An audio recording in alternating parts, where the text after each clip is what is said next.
खाली पुलिस से शांति नहीं होती, शांति रखने का काम यहाँ के औरंगाबाद के मुसलमान और हिंदुओं ने किया। मैं राज ठाकरे को बोला कि अगर आप ये मांग करेंगे कि इस देश में लाउड स्पीकर न होना चाहिए तो पहले हम उसका समर्थन करेंगे। आज शिवसेना अगर सत्ता पे नहीं रहती तो क्या हालात होते। आज शिवसेना की आपको बचाने के लिए आया है। भाजपा का एक एजेंडा है कि मुसलमानों में और एक जीना पैदा करना। खाली बी टीम नहीं है वो, मुसलमानों में बीजेपी के जैसी कोई पार्टी मत बनाओ। मोदी जी के पुरखे ब्रिटिशों की दलाली करते थे, मेरे पुरखे ब्रिटिशों के खिलाफ लड़ते थे। शाखों से टूट जाए वो पत्ते नहीं, हम आंधी से कोई कह दे औकात में रहे। मौलाना आजाद विचार मंच के जरिए ये हम लोगों ने ये मीटिंग ली है। इसका मकसद बहुत सारे लोगों ने बताया। रशीद मामू ने जो बात बताई वो सबसे बड़ी बात है।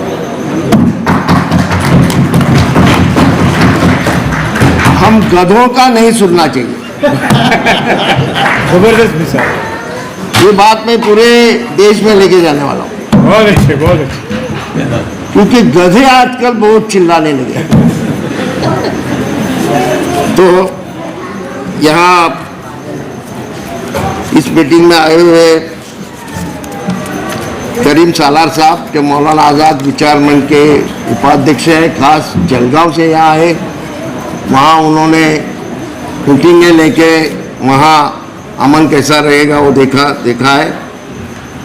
यूसुफ अंसारी ने ये जो मीटिंग ली, मैंने उनको कहा कि औरंगाबाद में ये मीटिंग होना बहुत ज़रूरी है,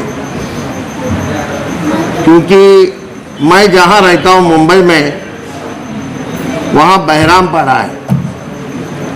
तो बहरामपाड़े में हमेशा गड़बड़ होती है ऐसा लगता है, और बहरामपाड़े के बारे में बोला जाता है। इसलिए बहरामपाड़ा और वो इलाके के 24 मस्जिदों के ट्रस्टीज, ऐसे लोगों की मीटिंग हम लोगों ने ली और उसमें हम लोगों ने प्रस्ताव पास किया कि 2005 को सुप्रीम कोर्ट ने जो निर्णय दिया है वो हम मुसलमान कानून मानने वाले लोग हैं, हम पूरी तरह से इसके बारे में अमल करेंगे।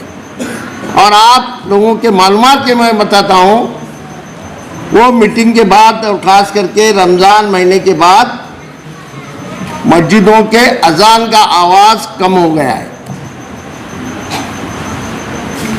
सुप्रीम कोर्ट ने जो कहा, लोगों ने मीटर बिठाए, डेसिबल मीटर बिठाए मस्जिदों में।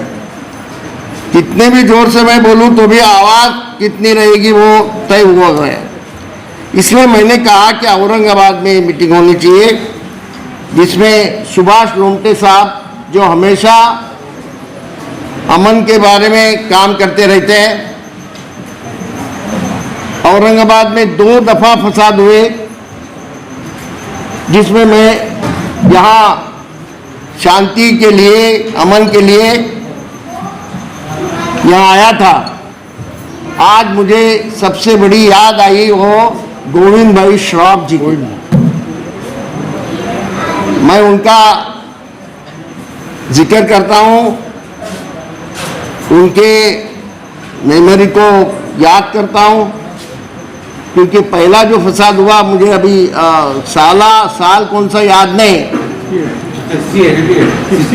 68 यहाँ फसाद हुआ। मैं और मेरी बीवी दोनों हम यहाँ आए और गोविंद भाई श्रॉफ और सुभाष लोमटे के साथ हर बस्ती में जाके लोगों को समझाने का काम किया।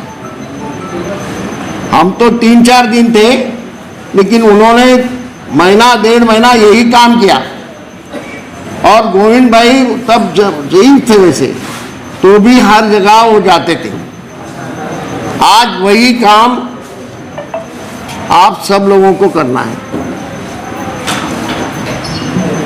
यहाँ नायब अंसारी साहब हैं जो हमारे साथ हमेशा रहते हैं। अब्दुल गफ्फार साहब हैं, बनते भाई यहाँ से गए लेकिन बहुत अच्छी तकरीर की उन्होंने। मुश्ताक अहमद साहब, रशीद महमूद की तकरीर तो मुझे बहुत ही अच्छी लगी, क्योंकि मैं ये तय किया हूँ कि घोड़े मत बनो और गधे के सब साथ मत जाओ। वो क्या बोलता है वो मत सुनो, क्योंकि गधे बहुत हो गए। नवीन सिंह, मुझे आपके वालिद साहब की याद आई। सलीम साहब, हमारे कांग्रेस पार्टी के सदर, हिशाम उस्मानी साहब, आबिदा अंसारी मैडम जो हमेशा हमारे साथ रहती है, वाजिद कादरी साहब, रवि बाहेती साहब जो मेरे दोस्त हैं और ये प्रोग्राम के लिए बड़ी मदद की है उन्होंने। मुझे चंद बातें आपको कहनी है। ख्वाजा सरफुद्दीन साहब और जो दीगर मेहमान यहाँ हैं, सबका जिक्र मैं सबको जानता भी नहीं, सबका जिक्र नहीं करूँगा तो माफ़ करना। मैं चंद बातें आपको जरा खुल्लम खुल्ला बोलने वाला हूँ। यहाँ एक और उधर एक, ऐसी बात मैं कभी नहीं करता, क्योंकि वो सियासत मेरे बाप दादों ने कभी सिखाई नहीं।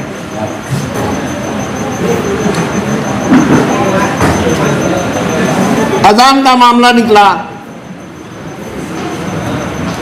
5 मिनट भी अजान नहीं होती।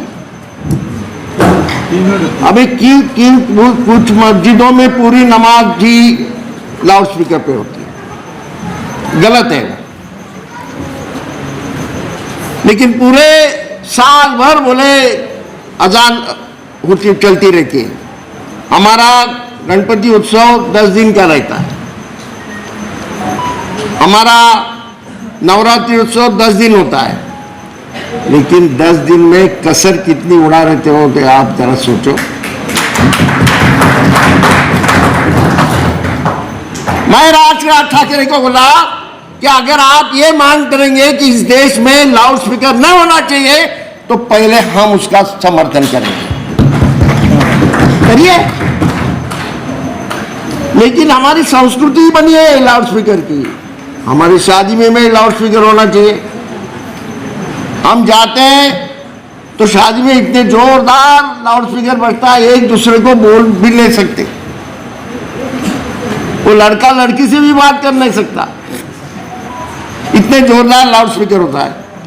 पूजा में लाउड स्पीकर होता है, उर्स में लाउड स्पीकर होता है, और आजकल ये बेंजो का क्या बोलते हैं उसको, वो तो हाँ डीजे, उससे तो कान फटते हैं। बंद करो।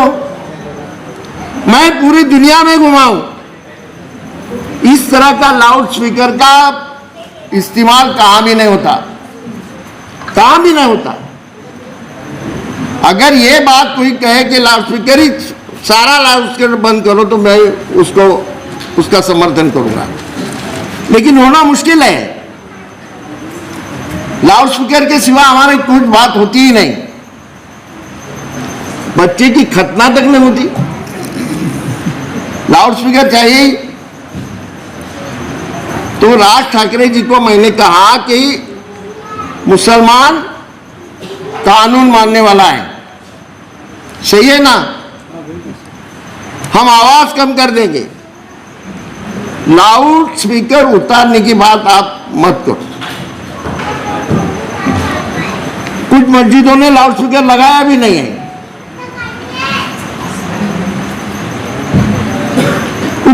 और लाउड स्पीकर का जो भोंगा है वो हिंदू बस्ती के तरफ होने के बजाय मुस्लिम बस्ती की तरफ होना चाहिए।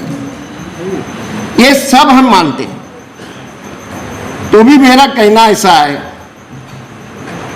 कि हम लोगों को जानबूझ के उस्काने का काम हो जाएगा। लेकिन अब ये देखिए कि अभी जो सरकार आई है वो सरकार आपको नौकरी देने के लिए नहीं, आपको तालीम देने के लिए नहीं, आपको घर देने के लिए नहीं, महंगाई बढ़ा के आपके खीसे काट के वो पैसा अदानी अंबानी के खीसे में डालने वाली ये सरकार है।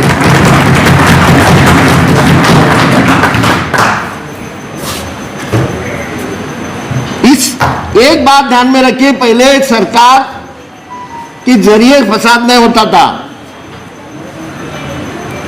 लेकिन आज सरकार ही फसाद करना चाहती है। फसाद करने वालों के खिलाफ कुछ नहीं किया जाता, ध्यान में रखिए।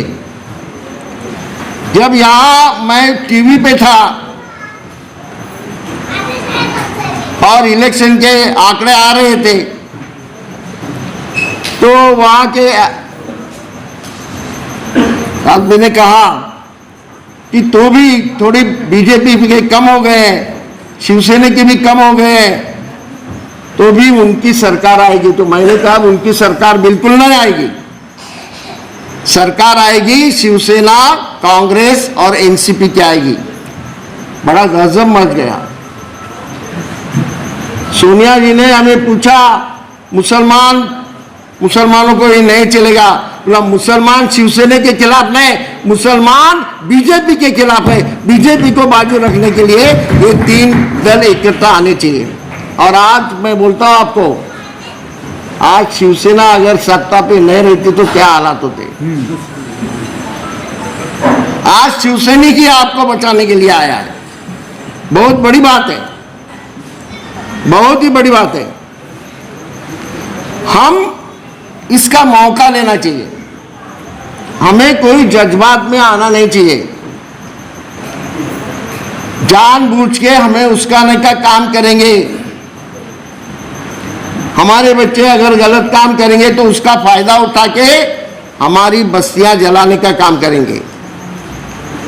राह देख रहे हो, कभी हम लोग रिएक्ट होते हैं, लेकिन हमारे सारे उलेमा और सारे नेता आज चुप हैं। उनको मालूम है कि इनकी सियासत हिंदू मुसलमान में दरार पैदा करने वाली सियासत है। उनके पास और कुछ नहीं। हिंदुत्व की बात करते हैं, एक ध्यान में रखना, हिंदू धर्म और हिंदुत्व उसमें बहुत फर्क है। हिंदुत्व ये राजनीतिक बात है, उसमें धर्म का कोई संबंध नहीं। हिंदू धर्म उदार है, हिंदू मुसलमानों का कोई झगड़ा नहीं है।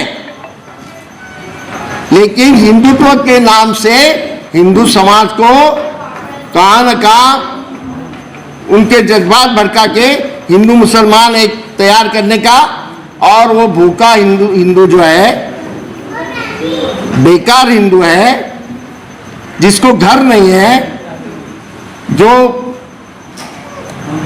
नौकरी चाहता है लेकिन नौकरी मिलती नहीं, उसके ध्यान में से निकालने के लिए हिंदू मुसलमान खड़ा करने का काम हो रहा है। उसमें हमारा काम यही रहेगा। रशीद भाई, आप जो बोले ना, मैं जरा साफ बोलने वाला हूं। हमने एक तय करना चाहिए। अभी 2 दफा हमारी गलतियां हुई हैं, जिसकी वजह से ये लोग बढ़ गए। पहली गलती हम 1923 में की, दूसरी गलती 70 के दरमियान की। ये गलती हमें अभी करना नहीं चाहिए, और हम लोगों ने तय करना चाहिए, क्योंकि भाजपा का एक एजेंडा है कि मुसलमानों में और एक जीना पैदा करना। क्या ये सोच है आप? ध्यान में रखना, अगर ये हमारे जज्बात भड़काने वाले कोई तैयार होंगे तो ही उनकी राजनीति चलेगी, नहीं तो उनकी राजनीति नहीं चलेगी। खाली बी टीम नहीं है वो, ए और बी कोई सवाल नहीं है। हर जगह ऐसे इस तरह के लोग तैयार करना। हमने मौलाना आजाद विचार मंच रखा, क्यों बनाया, क्यों? क्योंकि हमें मौलाना साहब ने उस वक्त भी कहा था हिंदू मुसलमान एकता ये मेरे लिए सबसे अहम है। इस देश की आजादी थोड़ी देर से मिलेगी तो भी चलेगा, लेकिन हिंदू मुसलमानों में झगड़ा नहीं होना चाहिए, उसकी एकता को बिल्कुल बरकरार रखना बहुत जरूरी है।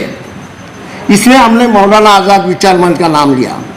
उस वक्त हमारे पुरखे मौलाना आजाद के साथ बहुत कम थे, जीना के साथ गए, इसलिए आगे की राजनीति हो गई और हमें हर दिन बताया जाता है पाकिस्तान के नाम से। आजकल आज नई जो पीढ़ी है उसका और पाकिस्तान का कोई संबंध नहीं, तो भी पाकिस्तान पाकिस्तान करके रहना और जानबूझ के मुसलमानों को एक तरह से दुश्मन बनाने का काम जानबूझ के हो रहा है।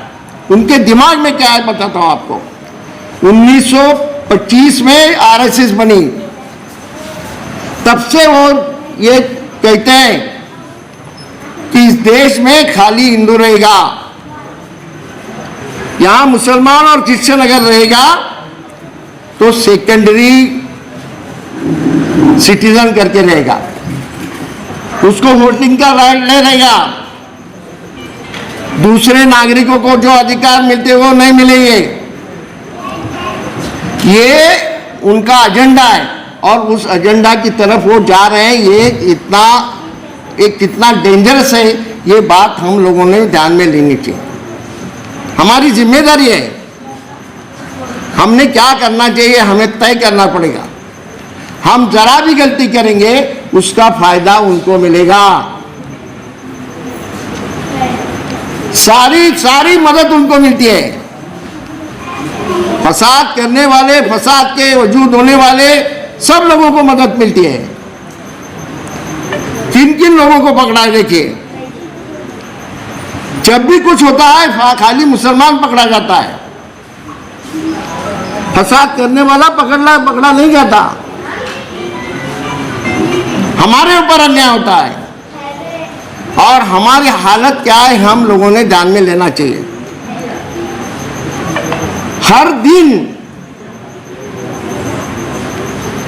दिन हमारी गुर्बत बढ़ रही है, हम जानते नहीं है। सेक्टर कमेटी का रिपोर्ट पढ़िए, मिश्रा कमीशन का रिपोर्ट पढ़िए, साफ लिखा है कि मुसलमान गरीब से और गरीब होते जा रहा है। उसका खर्चा कितना है? उसका खर्चा खाली 800 रुपया है महीने का। अमीर मुसलमानों को ये मालूम नहीं। मैं जब बात करता हूं तो गरीब मुसलमानों की करता हूं, मुझे अमीरों का कुछ पड़ा हुआ नहीं। यहां फसाद हुआ तो अमीर का कुछ जाता नहीं, गरीबों का जाता है। उनके घर उजाड़े जाते हैं, वो स्कूल से निकल जाते हैं। और एक तरफ इतनी कम आमदनी मुसलमानों की है, दूसरी तरफ हिंदू समाज की आमदनी 2300 रुपये है। फर्क कितना है देखिए, आमदनी नहीं खर्चा। आमदनी तो बहुत है, ये हम लोगों ने कभी सोचा नहीं। शिक्षा की बात लीजिए, तालीम की, तालीम में भी हम पीछे जा रहे हैं। अपने को लगता है कुछ स्कूलें निकली, कॉलेज निकला, लेकिन ओवरऑल अगर देखेंगे तो दलितों से भी अभी पीछे गए हैं हम लोग। ये अच्छी बात नहीं। और मैं हमेशा एक बात बोलता हूं, हमारे मजहब ने हमें बहुत बड़ी बात दी है कि हिंदू धर्म में नहीं है। वो क्या है कि हमें नॉलेज, ज्ञान और एक्सपीरियंस, अनुभव, उसमें फर्क नहीं है। पढ़ा लिखा आदमी भी मेहनत करने के लिए तैयार होता है। हिंदू धर्म में जाति व्यवस्था के बनिस्बत ब्राह्मण को खाली ज्ञान देने का काम करने का, वो ज्ञान लेता है, एक्सपीरियंस उसको नहीं होता। और जिसको एक्सपीरियंस है उसको ज्ञान नहीं होता। इसलिए एक बात ध्यान में रखिए, मैं विधान परिषद में एक दफा कहा था, आप कितना भी मुसलमानों को बोलो, गरीब मुसलमान भी जरूर बिरयानी खाएगा। तो मुझे शिवसेना के लोगों ने पूछा, ये क्या बात कही आपने? मतलब बताता हूं, आपके घर में टीवी खराब हुआ, आता है कोई यूसुफ। आपके घर में वॉशिंग मशीन खराब हुई, कोई आता है याकूब। आपके घर में फ्रिज खराब हो गया, वो आता है अकबर। आपका एक टेलीफोन खराब हो गया, कोई अनवर आता है। मैं मेरे इलाके में जब घूमता हूं तो टेलीफोन के और मेडिकल स्टोर के लोग मालिक मुझे बोलते हैं, साहब कोई बहराम पड़े का, यानी मुस्लिम कोई 2 लड़के देखो ना हमारे पास काम करने के लिए चाहिए। मतलब मुस्लिम क्यों चाहिए? उनके पास दिमाग अच्छा होता है। क्या बात? लेकिन उनके पास दिमाग ही नहीं अच्छा होता, उनके हाथों में उंगलियों में अल्लाह ताला ने जादू दिया, जादू।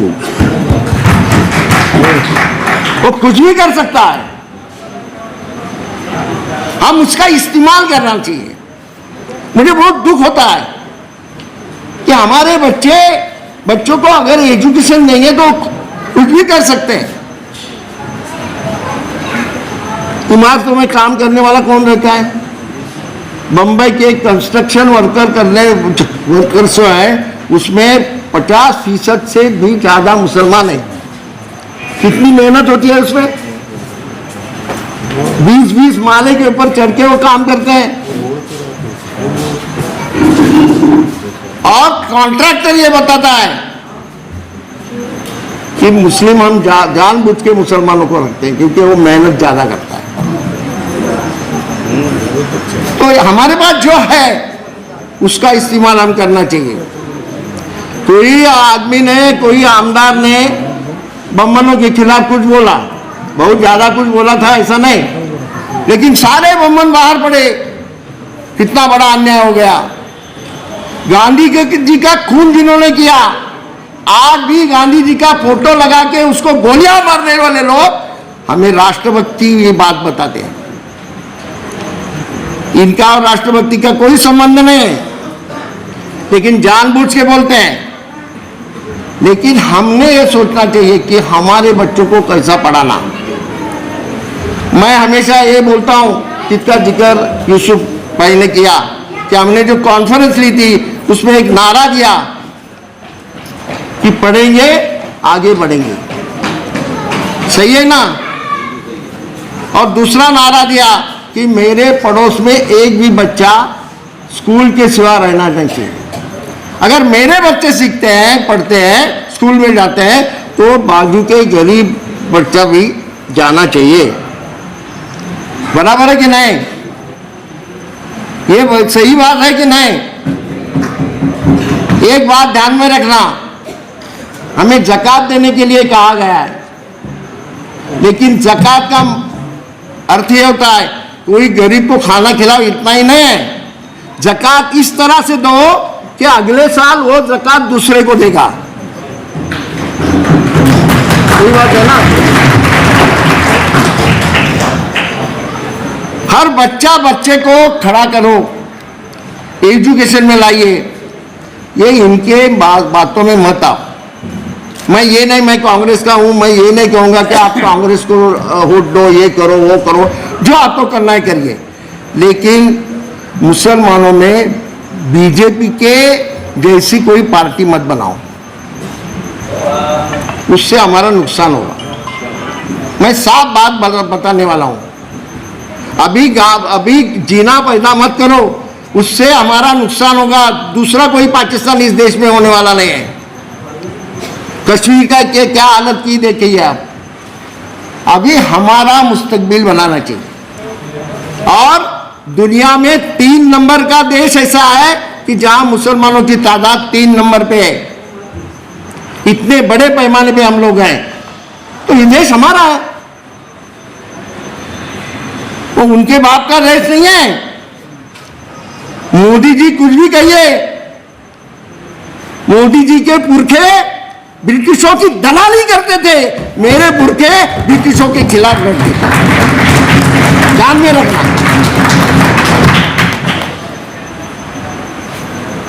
एक दफा ऐसा हो गया कि गांधी जी ने सत्याग्रह का नारा दिया, बड़े पैमाने जरा पानी देना, जरा बड़े पैमाने पे सत्याग्रह हो रहा था, लोग जाते थे, पुलिस लाठी चलाती थी, गोलियां चलती थी, जेल में जाते थे लोग, तो डर गए। तो एक दफा हमारे वाजपेयी साहब कौन मालूम है ना, बीजेपी के नेता, वाजपेयी साहब को लगा कि मैं भी सत्याग्रह में जाऊंगा, वो गए। फिर देखा कि ये सत्याग्रह में वंदे मातरम कहने के बाद पुलिस लाठी चलाती है, गोलियां मारती है, लोग लाठी खाते हैं और जेल में जाते हैं। तो वो सत्याग्रह से भाग गए। मैं ये हमेशा कहता हूं, जो सत्याग्रह से भागते हैं उन्होंने हमें राष्ट्रभक्ति की बात बताने की कुछ जरूरत नहीं। राष्ट्रभक्ति हमारे दिलो दिमाग में है, ये देश हमारा है। आप कुछ भी बोलिए, ये देश जैसा हिंदुओं का है, जैसा सिखों का है, जैसा क्रिश्चियनों का है, जैसा पारसियों का है, जैसा जैनों का है, जैसा बुद्धिस्टों का है, वैसा ही हमारा भी है। और इस देश के बारे में हम देश के विरोधी हैं, इस तरह का माहौल करने की कोशिश मत कीजिए। हमारे पुरखे ने जरूर गलतियां की है, वो गलती हम अभी बिल्कुल नहीं करेंगे। वो गलती से हम भोगते रहते हैं, हर दिन हमें बोला जाता है, वो गलती हम आगे जाके नहीं करेंगे। ये बात हमें कहाँ न कहाँ माननी पड़ेगी। मैं ये कहूँगा कि आप लोगों ने बड़ी शांति रखी, खाली पुलिस से शांति नहीं होती, शांति रखने का काम यहाँ के औरंगाबाद के मुसलमान और हिंदुओं ने किया।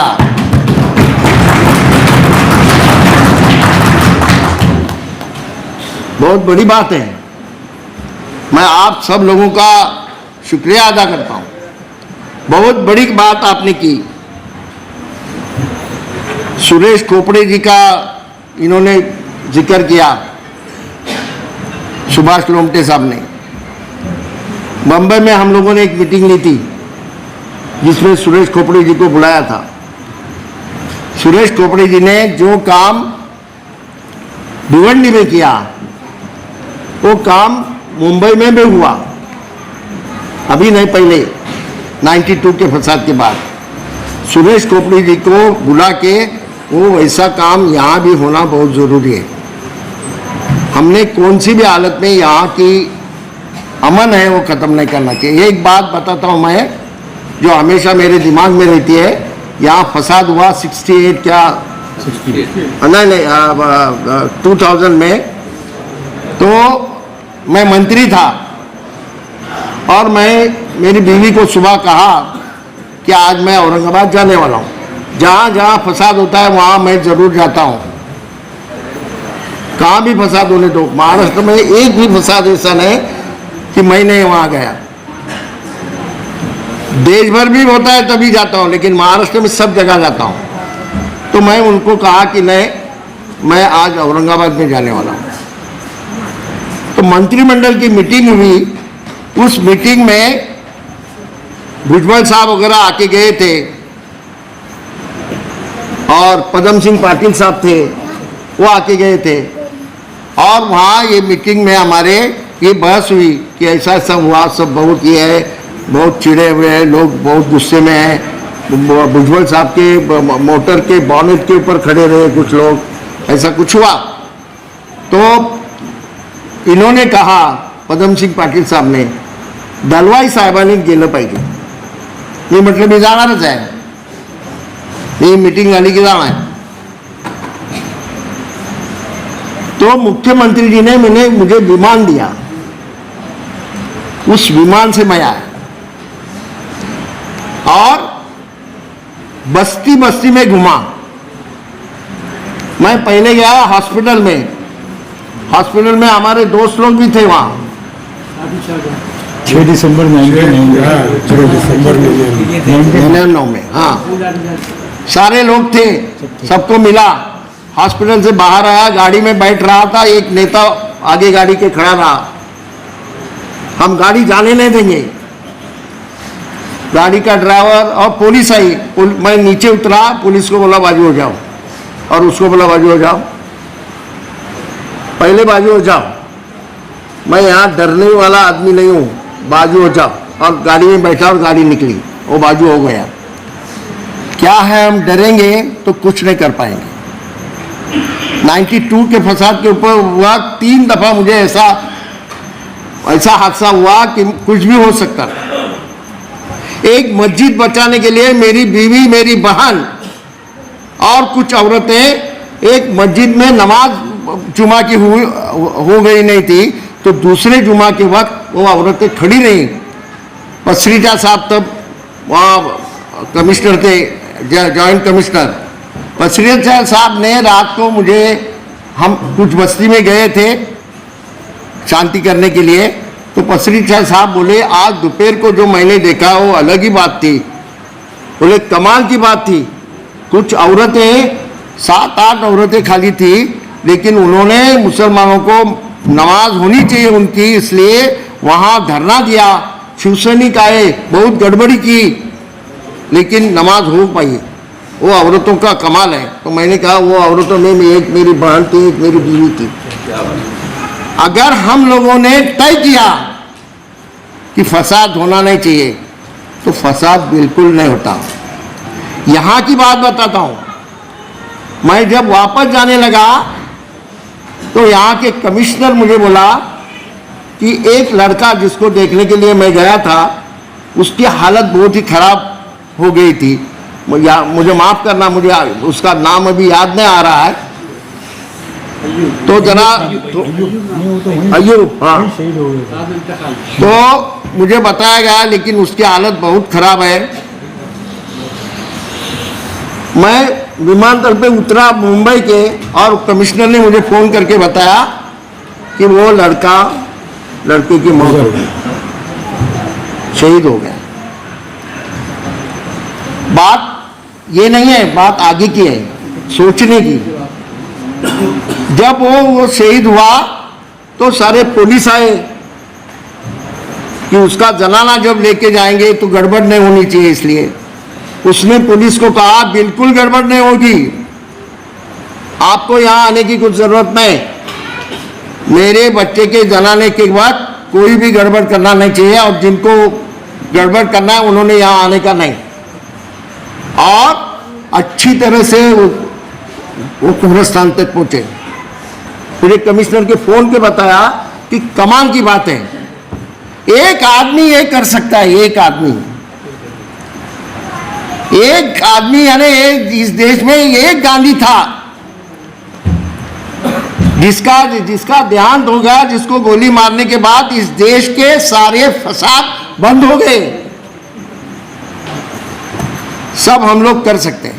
तो मेरा आपको यही कहना है, मोदी विधि ऐसे करते रहेंगे। 2024 की इलेक्शन में उसको कैसा गद्दी पे से उतारने का वो देखिए, और वो जब गद्दी पे से उतरेगा तो इस देश में रहेगा कि नहीं रहेगा मुझे मालूम नहीं, क्योंकि इतने खराब काम किए हैं, इतने लोगों के खिलाफ काम किए हैं, इतने गरीबों को तकलीफ दी है, तो लोग उनको जरूर पूछेंगे। आप बिल्कुल ये रहना, लेकिन इसमें हमारे होठ इधर उधर नहीं होने चाहिए, ये भी ध्यान में रखना। इतना मैं कहूँगा, तुम शहर लूटकर भी मुअज्जब बने रहे, तुम शहर लूटकर भी मुअज्जब बने रहे, हम बेकसूर थे, हवालात में रहे। क्या बात है, बहुत शाखों से टूट जाए वो पत्ते नहीं है, हम शाखों से टूट जाओ, शाखों से टूट जाए वो पत्ते नहीं हम। आंधी से कोई कह दे औकात में रहे। धन्यवाद, आप सबको मुबारकबाद, थैंक यू, बहुत बहुत शुक्रिया।